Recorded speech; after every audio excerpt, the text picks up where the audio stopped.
Samp&Chance, let's get it started. Hey, everybody. Welcome back to another episode of Samp&Chance Boxing. I'm your host, Bobby Sampson, joined as always, my man with the master plan, Mr. Chance, Michael's Chance. We are close. A couple of sleeps away now from Ryan Garcia's return after losing to oh my goodness, why am I drawing a blank here? Sorry? Romero. To Romero. Thank you. You know, after coming off a loss to Rolly Romero, he's coming back to the ring to fight Mario Barrios this Saturday, February 21st in Las Vegas. Yes, you heard that correctly. It's not in Saudi Arabia. It's not in England. We are back at the home of boxing in Vegas. Chance, how you doing, buddy? Doing good. Yourself? Can't complain, man. Can't complain. So before we get into the whole Ryan Garcia, Mario Barrios, and all of that, let's talk about Zuffa very quickly here. Zuffa had their Zuffa 3 card on Sunday. Every card is improving, Chance. I'm not going to lie. I'm going to be really honest. I am slightly impressed now with what Zuffa is doing. I see it. It's starting to unfold in front of my eyes in terms of how it's coming about. There are some things that still need to be worked on. There are some things that need to be answered and figured out. The relationship with the governing bodies because of the other belts. And, you know, if you're going to bring in some big name talents, do they just want to be pigeonholed into the one thing? So those are the things that I'm waiting to see emerge. It's a process. It takes time, right? Ajagba looked like a beast, taking out Charles Martin very easily, 4 rounds. Why wasn't that on our boxing prediction league? I don't know. But hey, Well, I'll tell you, because they're so focused on UK, Australia, Japan stuff. We're North American guys, so they're not really, they watch it. They're not quite as in tune with it. I guess. Do you think that puts us at a disadvantage in these leagues because of that? There's only 3 North American guys in our League One, and there's 1 or 2 in League Two, right? So yeah, we're a little bit of a disadvantage because they're watching guys that we haven't heard of over here. And if we do the Zuffa stuff, we've heard of these guys. They might not have. So yeah, you know it's obscure when they can't find the fucking results themselves. Yeah. When we had the Zuffa card on Paramount Plus for everybody to watch. I was wondering why we were doing a Jake versus Charles Martin, but I didn't want to. I think because it was on a Sunday and they want to end it by the Saturday night so they can have the new fights up by Sunday. That's why they didn't include the card. But look, the card looked good. The card really looked good. There's now they're saying that they are on the verge of signing 3 more heavyweights. One of them a former world champion. So whoever that is, I think it's Jared Anderson. Could be. I really have a feeling, and I told you Jared Anderson would be a guy that would benefit from this format. Okay. Another guy I thought about while I was watching this card, friend of the show, Cody Crowley, could completely fit into the Zuffa model. If he has the mentality and the drive and the passion to come back and train properly and do all the things he's supposed to do, Zuffa would be the perfect home for him. Yes or no? Maybe 100%. Maybe Dana White's working on that. Here's the thing. I was saying this before Zuffa started. I knew how good this was going to be because you just have to watch UFC and realize Dana White and company, they make the best matches for the fighters they got. So yes, do they have the best talent in Zuffa right now? No, but they will. And the production is good. It's clean. It's crisp. We got great commentating. That's the other piece. Okay, I bring up one thing here though. There's an Andre Ward got kind of pissed at Max Kellerman there. So the fight was on. I can't remember what fight it was. What fight was it? It was one of the fights, and Max Kellerman says, "Well, now I know why you retired Andre Ward, to avoid him." And he goes, "Well, that's civilian talking." You know, Andre Ward is kind of talking him down. But I can guarantee you one thing: Max Kellerman has way more. He's never fought, obviously, but he has way more boxing knowledge and has watched way more fights and studied way more than Andre Ward ever has. He would put them on a trivia show, Max would school him. So I thought that was a little bit cheeky of Andre Ward. He's not my favorite commentator. I get it. You have to have one of those guys there. I'd rather have Tim Bradley there, but he's sticking with Top Rank. But great commentating, good fight. Jacob's a beast. He's 20-1. He's sharp punching. He dropped the guy twice. Finally, he got up. Refs like, this is it. You could have stopped it after the first knockdown, but it was good refing too. We haven't had any controversies. No bad decisions either. We haven't had any controversial decisions yet so far. No. Well, like last week. Okay, so the Zuffa 2 was more of an upset card where a lot of the prospects really shone through over the favorites on that card. where this particular card was more the guys that were supposed to win won. You know what I mean? And yes, we didn't get the best fighters per se, but we got great fights. And the Yep. other, I think the other thing that kind of hit me while I was watching this card, I mean, granted, Chance, I've never been, I've never shat on Zuffa Boxing or anything. I just had my reserved, I wanted to see what it looked like before I made any decisions or thoughts on it, right?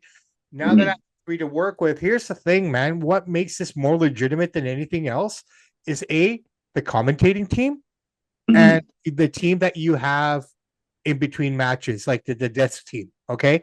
Outside of Molly, sorry, and Heidi Andro. Okay.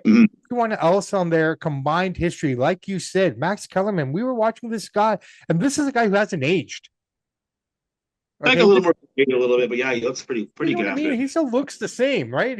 I mean, yes, he was younger. Obviously, I get all that, but dude, we're looking at a guy that we used to watch on HBO. Yeah. Right. Yeah, so we had we had him on HBO. So you look at the people that they have there. Ward, Testator, Mark Kriegel, McKellarman, and who's the other dude on the desk? Mike Coppinger, the bald guy. Coppinger's there as well, but the other one, who was his name? We were supposed to get him on our show at one point. He was in the Rocky movie, man. Well, I don't know which guy you're talking about. Tall, black guy, bald. I don't know. I didn't see that part. Antonio Tarvers. Huh? Oh, Antonio Tarver. Right, he was on there as well. So I mean, you got all this knowledge, all these people that know what they're talking about. The other thing I really liked about it, and it's kind of funny to me because the way they present it, the way Kellerman is trying to sell this to the crowd, it's almost like he's selling it to a novice crowd, like a beginner's crowd. And the way he's breaking down the fights and the way he's talking about the fighters, you get that sense that they're educating people at the same time. That's exactly, and you know where he got that from? He got that from John Madden, and John Madden knew this. You talk in simple terms. Don't try to be the smartest guy in the room, because most people watching football, most people watching boxing are casuals. Appeal to the casual fan. The hardcores are going to watch no matter what. I say this about wrestling all the time. Kellerman studied John Madden. He knows how to do that. John was the king of that. Just talk it. Don't got to talk dumb. Don't got to talk down. Just talk it in common blue collar terms where everybody can understand it and make it enjoyable. And that's exactly what Kellerman's doing. And you're totally right. He's doing a great job of it. Right. And that's something that kind of stood out to me because I'm used to hearing more technical breakdowns, right? I'm used to, as all of us are in this world of boxing that do what we do, we're used to more of the technical jargons, the real words, like, in wrestling, mark, heat, receipt, those are terms that not a lot of casual fans will understand or know, right? Same with boxing. Foot positioning, just, the different angles that they call them from, this and that. But the way he's explaining it, it's almost refreshing. It's almost like a refresher course for us hardheads who've been, subjected to so much. But yeah, look, I had no problem with the card. I thought it was a lot of fun. Because I was just talking to one of my buddies the other day, and we were doing a little group chat that we have, and we were saying, who are your Mount Rushmores of commentating? And that's play-by-play, because Jim Robson, Vancouver's #1 play-by-play man of all time, just passed away. So we're talking about this, and they were saying, one guy was saying, well, I like Bob Cole and Harry Neal because Bob had the voice. Harry Neal break the game down, but he broke it down in simple terms where your mom, dad, grandma, grandpa could understand what he's saying, and you're still learning. Same with John Madden and Kellerman. Although I don't think he knows what Bob Cole and Harry Neal is. He's taking from that old school playbook, and that's how it should be because it makes it fun for everybody. You don't want to talk too technical and tune out the guy sitting beside you. Then it's no fun for him.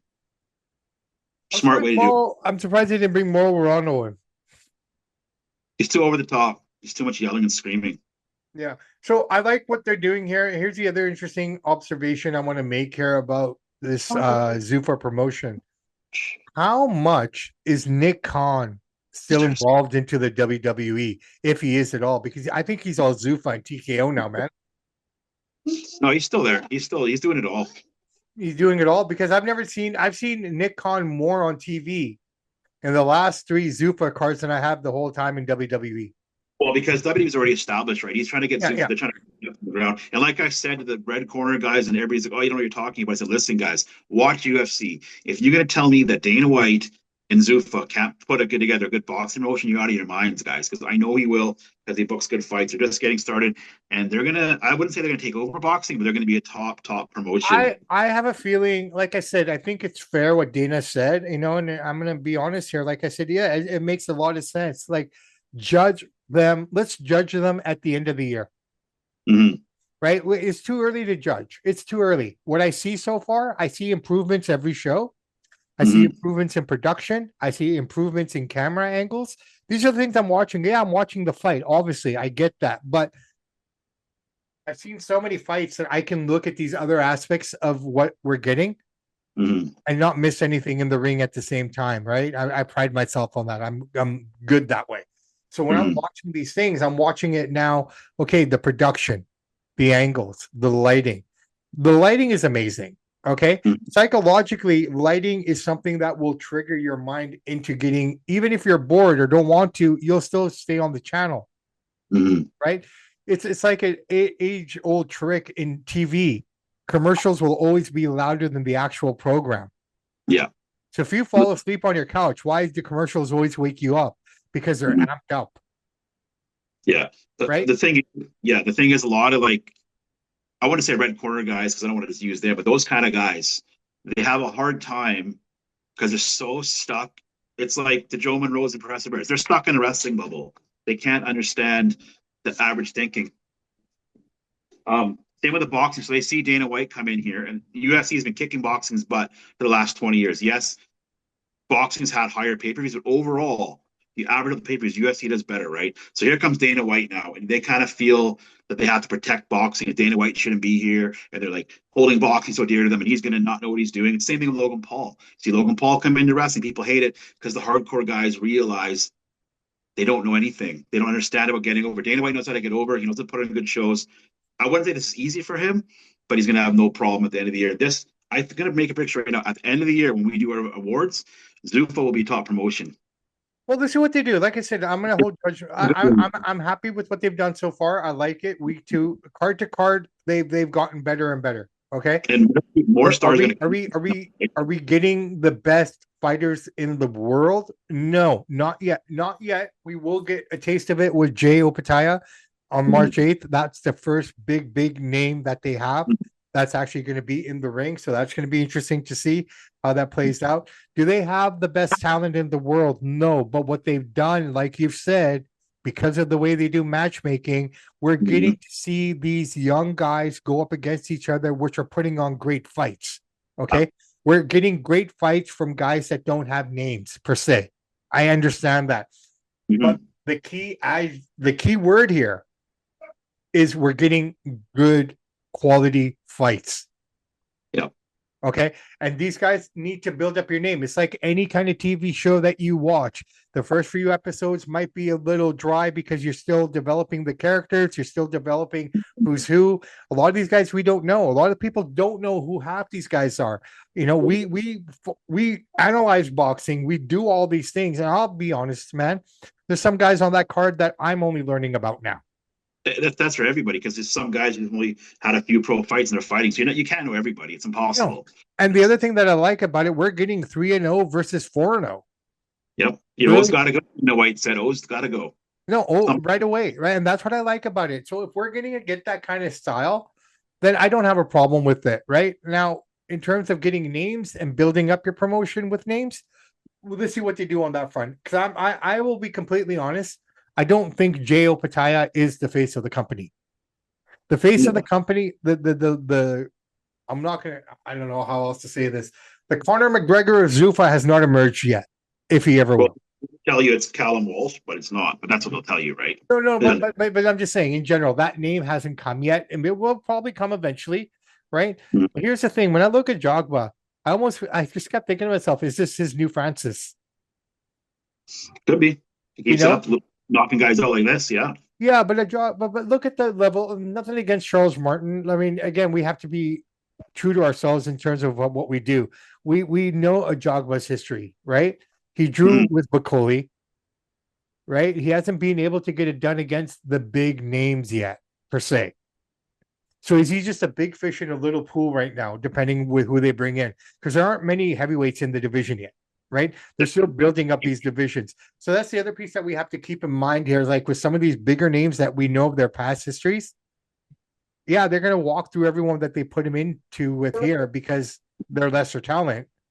But what Yeah. about when we do get to that point when we look at a Jogba example and say, okay, well, you beat so and so, so and so, but you haven't faced Usyk, you haven't faced Fury, you have, I'm just saying, right? So when does that controversy start to play out? Do you think?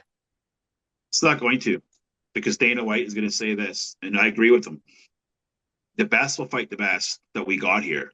And he's going to do what he did to Fedor. If you're the best, come over here and fight. He's going to do that. And if you don't come over there, not right yet, in a couple years, this will be I think this could be the number one promotion. If they keep this up, they're just going to keep getting free agent. Eventually, you're going to have to get a Fury or a Usyk or a Dubois. Somebody that elk will have to come over and sign Yeah. with them to fight these fights. So eventually, he's going to start plucking guys here, right, left, right, and center. You're going to have to kind of come over here to do it. Unless these boxing motors stand strong, but they don't, because Turkish is running who's working with Dana's working. All the big cards you see is all because of Turkish, right? And he's No, no, no, working with 100%, 100%. And the other thing is just like, I did get a chuckle at Dana White's comments when he was referring to Eddie Hearns and stuff like, look, I'm not even saying anything about these guys. All they do is talk shit about me, right? Yep. And I have to agree with him there because I don't hear the only time Dana says anything is if he's asked a question at one of the press conferences. You don't see clips of him talking shit about anyone. You don't see him doing that. Eddie is talking nonsense. And De La Hoya, I like him. I loved him as a boxer. He was one of my favorites growing up, right? But dude, I mean, at the end of the day, you don't have a TV deal. Mm-hmm. You don't. You're most of your fighters are suing you now. Deal. They just signed something. I can't remember where it was. No, It I know. wasn't. No, I know it's nothing big, but it's one of those Well, platforms. De La Hoya has always had beef with Dana White. Here's the thing: the reason why Eddie Hearn's talking smack about Dana White, Eddie Hearn is a Tony Khan of boxing, right? As simple as that. He's kind of sensitive, kind of soft. Although he's put on some good cards, he knows. He's smack talking Dana White because he's scared. He knows what's going to happen. He saw what UFC did to him. UFC kicked Eddie Hearn's butt all over town. I don't think And he's happy that he lost Opataya to Zuffa. well, that too. But even before Opatai, he was like, "Oh, it's not going to work." He's talking them down, dude. You better be careful. You're going to kick your butt, dude. Well, there we go. All right, listen. So Zuffa, carry on. Good job. We'll pass judgment at the end of the year. I'm going to take Dana White's advice and asking all of us to judge us in a year. Yeah, I don't fair think enough. that's the most fairest thing I've heard out of anyone in boxing in a long time. Judge us in a year. Give us a year. Mm-hmm. So here you go, Dana. You're on the clock, brother. I'm sure we'll have good reviews, but so far so good, man. I'm happy. It's not the best of the best, but it's the best of the best that they have, and that's giving us some great entertainment. Oh yeah. Plain and simple. All right. Speaking of entertainment, Ryan Garcia, February 21st, this Saturday, a couple sleeps away, my friend. Mario Barrios. Title on the line, man. Vegas, here we go. Your thoughts on this match? All right, let's break it down here. Here's the key matchup notes that I took. This is for Garcia. We'll start out with him. Garcia's got the hand, of course. Garcia's got the hand speed and one punch knockout ability, make him dangerous early, but questions still remain about his chin and discipline after getting dropped in recent fights. Barrios, with the natural size advantage at 147, could box patiently and target the body if he avoids Garcia's power shots. This is the fight of the night potential, obviously, the main event. Garcia's aggression versus Barrios' technical boxing. Here's how the Vegas odds makers see it. Ryan Garcia is a minus 225 to 260 favorite, depending what book you bet. So 260 pays you back 100. Barrios is the underdog at plus 172. So a little slight favorite for Garcia, not a huge favorite in this fight. I think Garcia is actually going to put Barrios down. And the reason I'm saying that is Barrios is a good fighter. And Garcia's going to take his belt. Garcia is a good fighter. Sorry. Barrios is a good fighter. He's not a great fighter. He lost to Manny Pacquiao. He got gifted a draw. And he's a classy guy. He even was saying it. I was watching the pre-fight stuff. I've learned a lot from fighting Manny Pacquiao. His awkward angles, that man can crack still. So that's prepared me for Garcia's power, who he's saying Pacquiao hits harder. We don't know at this age, 20-year age gap. So maybe Garcia hits harder than Pacquiao now. So he's saying, because I fought Pacquiao and I can handle this power, I can handle the speed. He's saying that he's going to win, but in my personal opinion, I think Garcia puts him down. I think round seven, round eight, I think Garcia is going to go all out. Garcia wants revenge from getting knocked out or getting knocked down against Romero. All the steroid stuff, all the crazy stuff he talks. You can never for sure trust that guy. He's sort of like a Teofimo Lopez.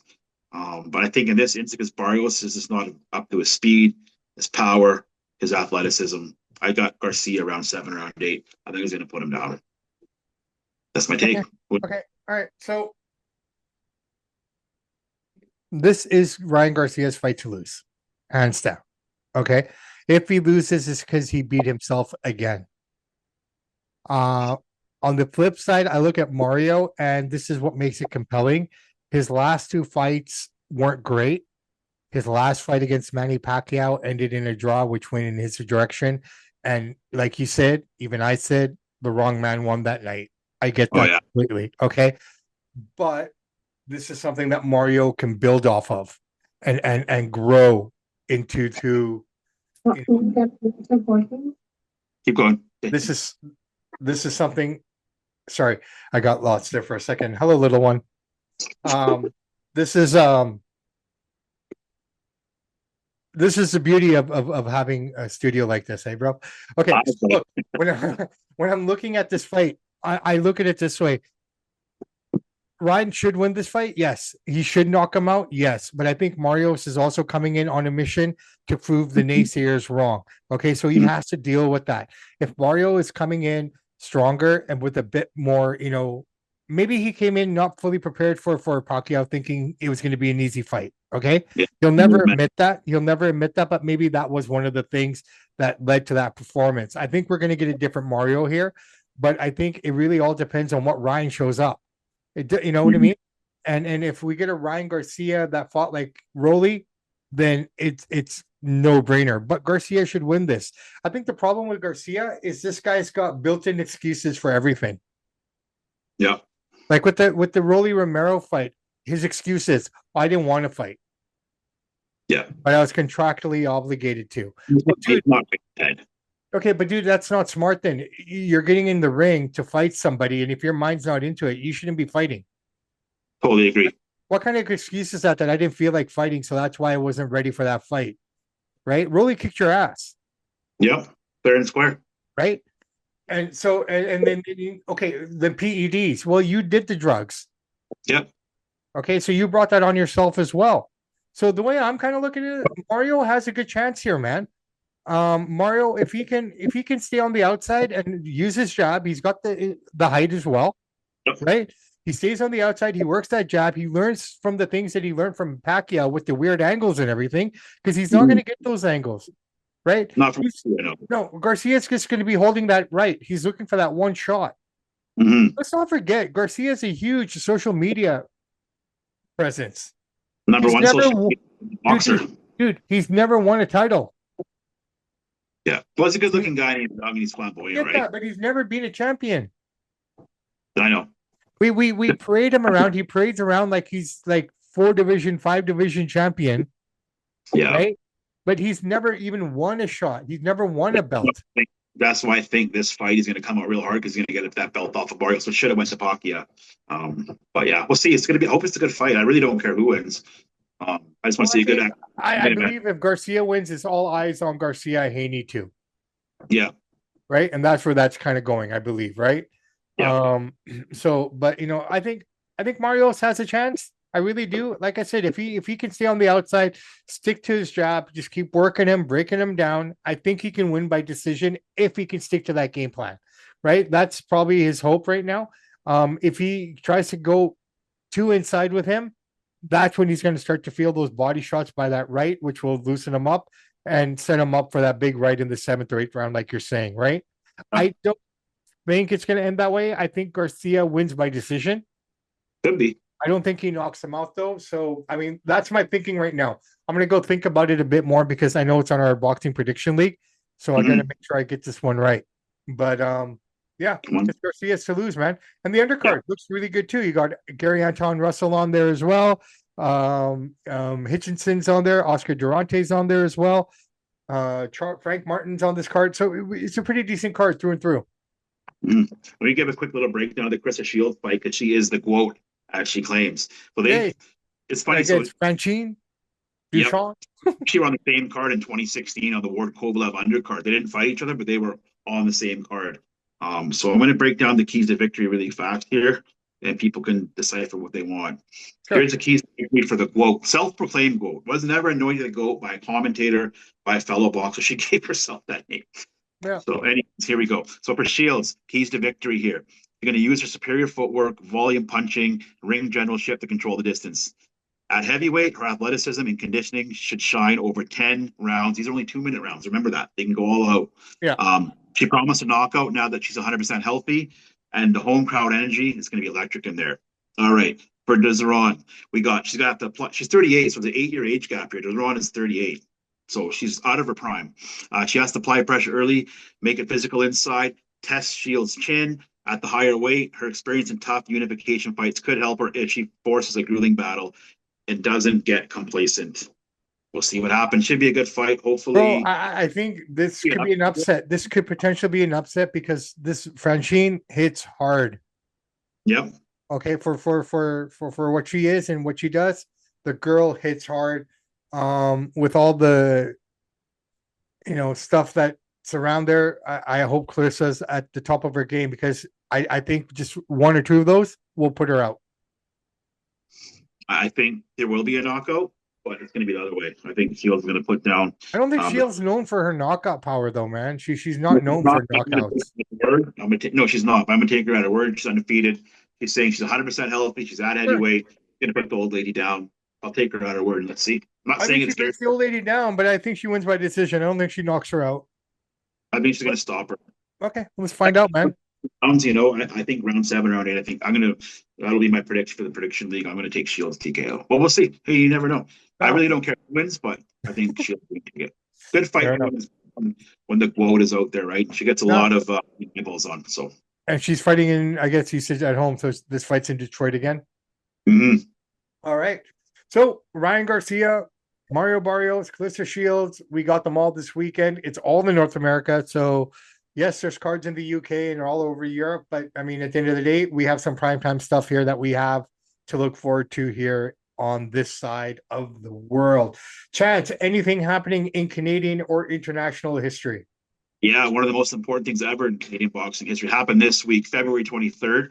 We'll say that, give it up today because it's a few days away, but we won't have a show until then. Yeah. 1906, Tommy Burns from Hanover, Ontario, defeats Marvin Hart via 20-round points decision in Los Angeles to claim the heavyweight title. At 5'7" and weighing 175 pounds against Hart, who was 192 pounds, the little giant, became the shortest and only Canadian boxer to win the undisputed heavyweight champion. Burns aggressively outboxed Hart, who had claimed this title earlier against James Jeffries on retirement. Didn't win the belt. He got the belt because Jeffries retired. He went on to defend the belt 11 times across the globe, including England, France, Ireland, Australia, before finally losing to famous boxer Jack Johnson in 1908. Tommy Burns is one of Canada's, greatest of all time accomplishment-wise. I would love to get all these Canadian guys together, man, from over the generations and the decades. It would just be so cool. Well, we'll never be able to do that. But no. But I mean, I guess I'm just trying to think it in my head, like a painting or something, with all of them in it.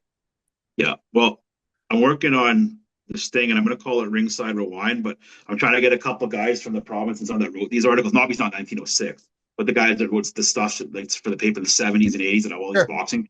I've been talking to them. We want to do a little short, if you want to call it a mini series, whatever you want to do, call it.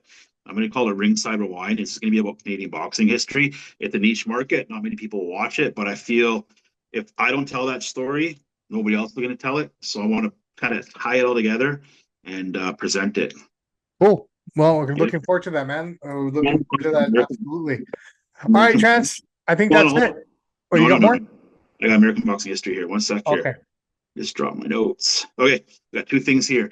1941, Joe Louis retained his heavyweight title with a second-round KO of Gus D'Orazio in Philadelphia, his 14th consecutive defense during his historic reign.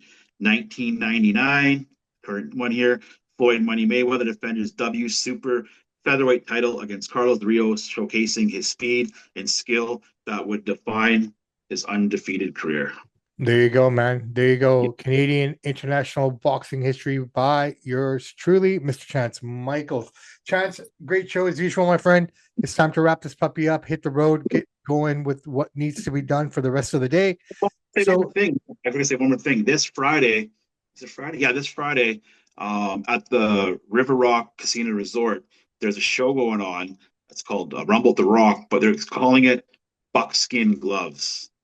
Some of the proceeds from the ticket sales will go to, I don't know exactly what, but underdeveloped Native Indian kids programs, I guess. I can't remember the name of the exact program. So that'll be this Friday. Tickets aren't cheap. They're about, they're about $80, 60 to $80 to get in. Couple title fights on there. So my buddy's taking the ring down there in a couple days. So yeah, Buckskin Gloves at River Rock Casino and Resort this Friday. Why Buckskin? If he hasn't watched a fight at the River Rock, Coquitlam or Richmond, I say they should. It's a great little theater. You got good seats. It's nice and close. You're right at the actually every punch. You can hear the step of the ring. It's actually a cool thing. And back in the day, Jerry used to bring an event, Holyfield, where I met Mickey Ward, but it's so expensive to bring these guys in. And if not, people aren't coming there to buy the autographs. Paying them that kind of money, we can't do it anymore. But before that, we'd think, I got to meet Holyfield. I got to meet Mickey Ward. I got to meet Antonio Tarver because they'd bring them in, but people weren't showing up to get the autographs. It's too pricey to bring them in. Fair enough, man. Looks like a good show. Any reason why it's called Buckskin? Yeah, it's the buckskin gloves for the native Indians. They're buckskin. Okay, I didn't know that. Okay, cool. So Buckskin Glove promotions. Ticket sales are going to like native youth development camps, whatever, some sort of cost. I can't remember the exact thing, but really, I think you should say Aboriginal. Someone might get upset. Yeah. So I'll go down there maybe on Thursday and check it out and stuff. And I don't think I'll be able to make fights, but it should be fun. Awesome, man. Okay, so that's it. We got Buckskin Gloves at the River Rock this Friday as well. So if you're local, you have nothing to do, there's something to check out. $60 to $80 to get you in. But once you're in, you're in. It's a nice place. Dude, walk around. The casino is cool. There's a lot of really nice little restaurants in there as well. So you're not limited just to one thing. There's so many different things that you can do in there as well, right? Nice little patios, nice little gardens. Yeah, it's a little cold right now, but in the summertime, those places are amazing out there. So go check it out, man. River Rock Casino. I'm Bobby Sampson. He's Mr. Chance Michaels. In the words of great ACDC, those that download, like, subscribe to the podcast, we salute you. We do salute you. Like I said earlier this week, we are in the dog days of winter. So guys and gals, sit back, relax, take your time, enjoy it. Just be happy, work hard, and believe in yourselves. And that's all we got to say. Samp and Chance are out.